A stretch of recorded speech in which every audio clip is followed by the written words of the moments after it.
Good morning all of you.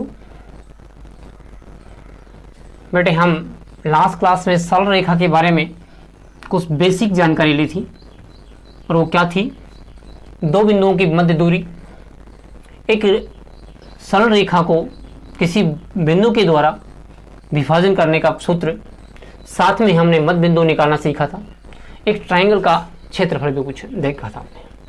आज हम सरल रेखा के बारे में डिस्कस करते हैं। तो बेटे सबसे पहला क्वेश्चन है, सरल रेखा क्या है? क्या सरल रेखा क्या है? बेटे सरल रेखा एक ज्यामितीय आकृति है। क्या है? ज्यामितीय आकृति है जिसकी चौड़ाई नहीं होती है और इसके जो अंतिम सिरे जो होते हैं वो कहीं अनंत पर जाते हैं, अर्थात दोनों साइड में उसकी जो लंबाई है वो अनंत तक जाती है। ये सरल रेखा होती है। अब बात करते हैं सरल रेखा जो है वो झुकाव क्या होता है? सरल रेखा का झुकाव। बेटे झुकाव देखिए, कोई भी सरल रेखा जो समांतर नहीं होती है अर्थात लंबवत नहीं होती है, नॉन वर्टिकल लाइन, इसको कौन वर्टिकल नहीं, नॉन वर्टिकल लाइन, एक्स अक्ष के ऊपर की तरफ जो एंगल बनाती है, यह एंगल का जो स्पर्शजा होता है, क्या स्पर्शजा मीन्स टेन, वह मेरे पास झुकाव होता है। और झुकाव को हम m के द्वारा दर्शाते हैं। किसके द्वारा? m के द्वारा। अर्थात x अक्ष के धनात्मक दिशा में किसी सरल रेखा के द्वारा जो बनाया गया एंगल है उसकी स्पर्शजा झुकाव कहलाता है, जिसे m के द्वारा दर्शाते हैं।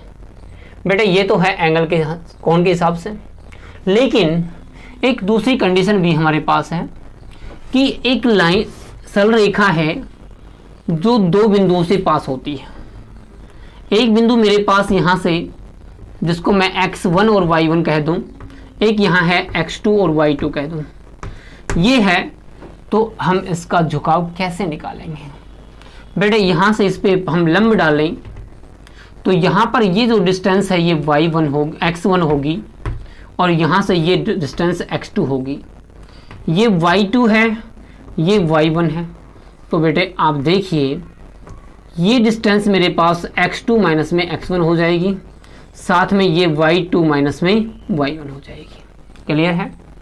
ये जो लाइन है सरल रेखा, इसने एंगल थीटा यहाँ बनाया, तो बेटे ये इसके समांतर है, इसलिए इसका एंगल भी क्या हो जाएगा?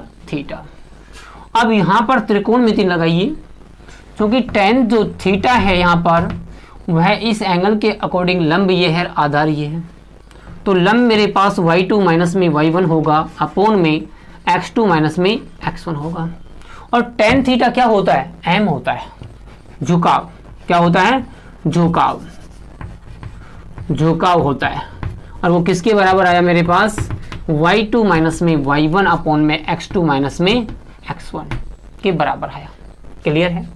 अब यहाँ एक क्वेश्चन हम लिख लेते हैं कि हमारे पास थीटा, किसी लाइन ने थीटा जो है 30 डिग्री बनाया है, तो उसका स्लोप क्या होगा? m क्या होगा? बेटे हम जानते हैं m equal to tan theta होता है।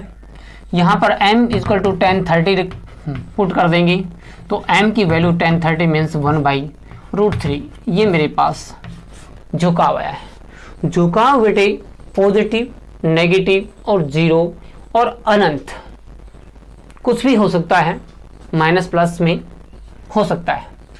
तो अब देखिए झुकाव अपने पास ये आ गया। क्वेश्चन दूसरा हमारे पास है, यदि झुकाव m इक्वल टू माइनस में √3 है, माइनस में √3 है, तो उसका जो कोण है वो क्या होगा? बेटे चूंकि हम जानते हैं कि m equal to tan theta होता है और m का मान माइनस में √3 इक्वल टू टेन थीटा है, तो हम √3 को चेंज करते किसमें? टेन में। माइनस में टेन 60 इक्वल टू क्या होगा? Tan theta. इस माइनस को अंदर ले जाइए आप, तो देखिए टेन माइनस में हम ले जाते हैं तो 180 माइनस में क्या होगा 60 हो जाएगा।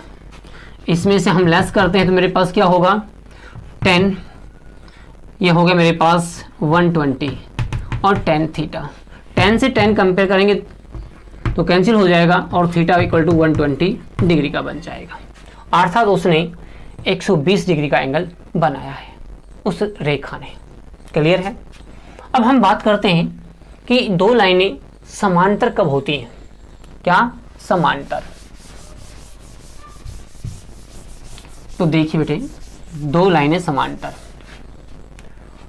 टॉपिक है दो सरल रेखाओं के द्वारा, दो सरल रेखाएं समांतर होने की शर्त।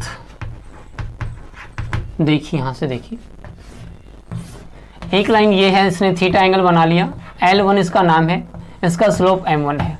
दूसरी ये है, थीटा एंगल इसका है, स्लोप M2 है, नेम इसका L2 है। तो देखिए जो हमारी L1 रेखा है, सरल रेखा L1 का झुकाव बेटे क्या होगा, M इक्वल टू क्या होगा tan थीटा होगा, M1 tan थीटा होगा, M1। क्लियर है। इक्वेशन नंबर 1 दे दीजिए आप इसको। अब L2 की बात करते हैं, सरल रेखा L2 के द्वारा जो एंगल बनाया उससे हमें झुकाव निकालना है। तो सरल रेखा L2 का झुकाव क्या होगा, M2 इक्वल टू क्या होगा tan थीटा। tan थीटा दोनों का सेम है क्योंकि पैरेलल है, इसलिए इक्वेशन 1 और 2 से समीकरण 1 व 2 से M1 इक्वल टू क्या होगा M2। और यही हमारे पास दो सरल रेखाएं समांतर होने का कंडीशन है, शर्त है। यदि दोनों का स्लोप बराबर होता है, झुकाव बराबर होता है, तो वो रेखाएं क्या होंगी, समांतर होंगी। थैंक्स बेटे।